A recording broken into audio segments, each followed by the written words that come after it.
Howdy, everyone. Welcome to the debut episode of Thumb Wars. I'm Sean Cronenfeld, and I'm joined tonight by Michael Scicciano. And this is a new show for Blistered Thumbs where we're going to be taking a look at a specific topic, engaging in a discussion on it for a little bit, and then turning the discussion over to you, the audience, because you're the ones we really want to hear from. So let's just get right to it. We're going to go ahead. I'm going to introduce the topic with a little thing I like to call the thesis. To paraphrase the great sage Pee Wee Herman, why would I want to watch a God of War or Assassin's Creed film when, in a sense, I've already lived them? I say lived in the context of games that stand as a part of a modern breed of would-be blockbusters that, unlike the games of yore for which simple interactivity was enough, instead have shifted their focus squarely onto immersion. It's not enough to just manipulate pixels via a controller anymore. Instead, developers and players alike increasingly insist that video games must leave people feeling like they are at the center of something intensely real, or moving through a living, breathing world, so seamless it's almost like it actually does exist on the other side of the screen. And this is not a bad thing in and of itself, but it does bring into question the suitability of such games being adapted for film. Because despite the comparisons some are making, video games are not comic books, and what works for one medium does not necessarily work for another. Okay, this week we saw a lot of news come out about video game movie adaptations. Basically, God of War, Assassin's Creed, and it brought up an interesting topic. Is there a point behind doing these kinds of adaptations? Now, let's get something out of the way first before we get into the real discussion. Yes, most video game movies in the past have been terrible, but that is not something inherent to the idea of taking a video game and turning it into a movie, despite what you may have gotten the impression from my little thesis. I mean, the reason most past video game movies have not been good is the reason most past movie tie-in games have not been good. Because they've not been given the talent, the money, the time, the what have you. They haven't been given the respect they needed to get made. They haven't been treated like a real movie. They've just been treated as something to crap out to try and make a little bit of extra money. And one thing that's especially interesting to note about the news that's coming out is something like Ubisoft is taking ownership of their movie adaptation. They're taking the reins. They're saying, we're going to do what Marvel did. We're going to really take charge of this. And that will hopefully correct some of the problems that have come in the past. But that still leaves the question, should these movies happen? Is there a reason? Is there a point behind doing an Assassin's Creed movie in a world where you already have the Assassin's Creed video game? Now, you've already heard some of my ideas, but I'm going to turn it over to Michael and let him expound for a little bit on his thoughts. Well, my sort of standpoint is that I would only disagree in the sense that I don't think the problem is even a matter of budgets or time or otherwise. There might be, for example, creative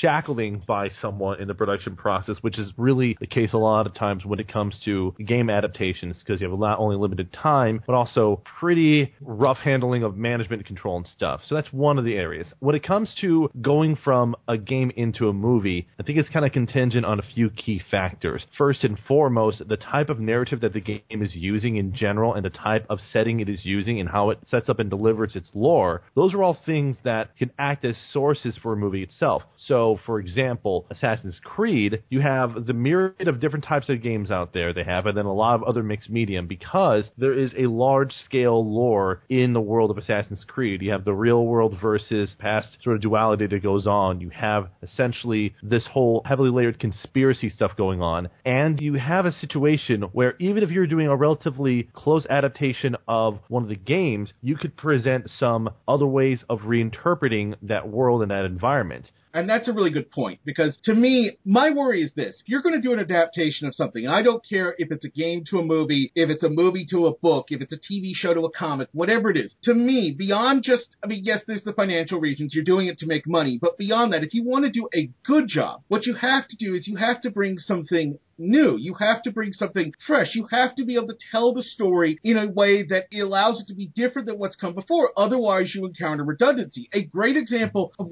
how that can go wrong is the Avatar: The Last Airbender movie, where they got all the plot points in that movie right, but they couldn't bring anything new to the table, and all they could really do is tell the story in a lesser version. And a good example of doing it correctly are things like the Avengers or the Christopher Nolan Batman movies, because they're able to bring something new. And I also think that comes down to the medium. Comics as a medium are very different from film. Mm-hmm. My concerns are film and video games overlap a lot more. In some ways, you could argue, especially with the modern kind of big-budget blockbuster game. I'm not talking about things like the 16... Sure. But modern games are, in a lot of ways, almost an evolved version of a film. I mean, what is Call of Duty Black Ops but a video game equivalent to the summer blockbuster?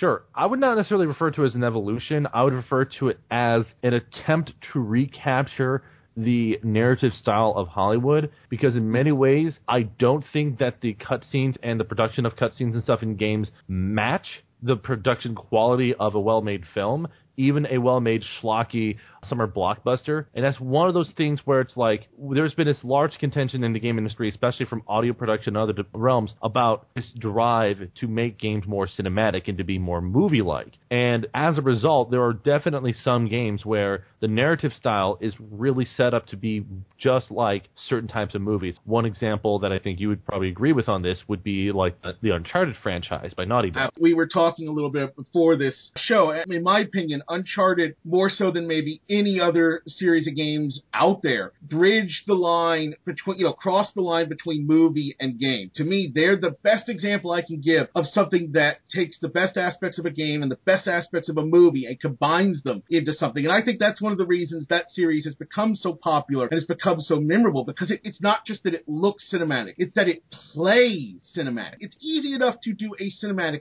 cutscene. It's a lot harder to do cinematic gameplay, and Uncharted is really good at that. They're really good at the set piece, cinematic moments. Right, they set really good set pieces and stuff. Now, the one kind of argument, which I think is kind of interesting, because I forget which one of the writers it was at BioWare, got a lot of flack about people who wanted to see the story but not deal with the gameplay.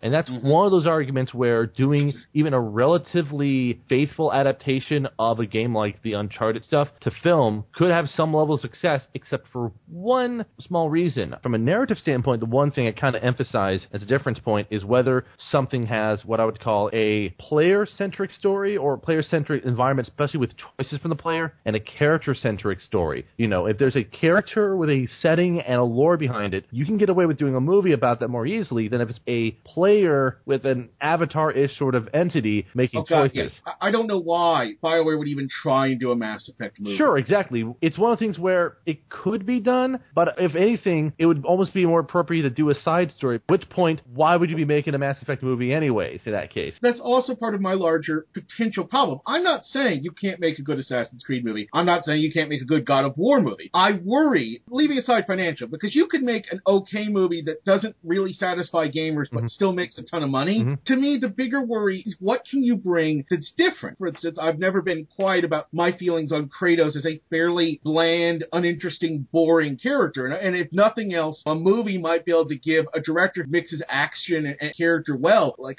I don't know, Gore Verbinski. Okay. It's not a perfect example. Sure. He's had good examples in the past, or might be able to bring out something in Kratos the games never could. And that would be my ideal thing. My concern is, if you're going to make these movies, I want to see something different. And it's a shame, almost like you said. I think as a universe, Assassin's Creed could host so many different spin-offs and side stories. But I also think that if you're going to do a live-action movie, you're kind of constrained. You kind of have to tell Altair's story. Right. You have to, at the very least, tell that story. And I wonder...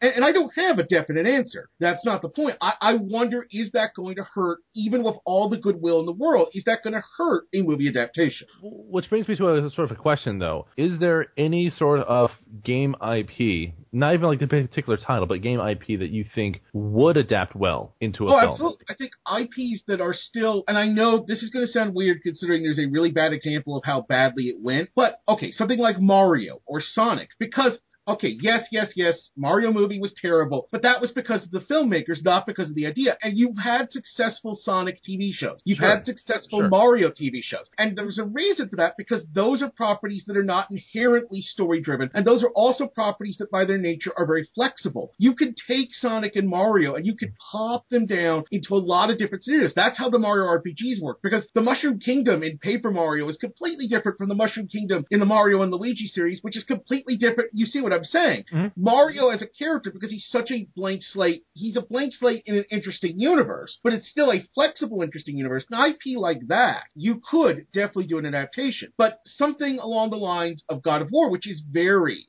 Or Uncharted, which are very, whether I like the character writing or not, like in God of War, are theoretically character-driven experiences. Mm-hmm. They have strong characters, strong personalities, strong specific settings. Those are going to be harder because you don't have as much flexibility. It's like we said, if you're going to do an Uncharted movie, you kind of have to do Altair. Sure, but on the same note, I mean, if I'm not mistaken, there was a fairly decently received, if I'm not mistaken, a Professor Layton movie-length anime that was done. It was a different story in the same realm. I think that you can get away with doing a narrative set movie. You may not want to try to retell a specific story. I personally think that a movie made in the Uncharted universe would translate fantastically in a film because the style of it works well for film. The only real downside that you would run into is getting someone that looks exactly like some of the main characters, but honestly that's become easier and easier to pull off. If you had a story that was good enough for a movie, I'd almost rather see it just turned into a game because I can get the same kind of experience I get with an Uncharted.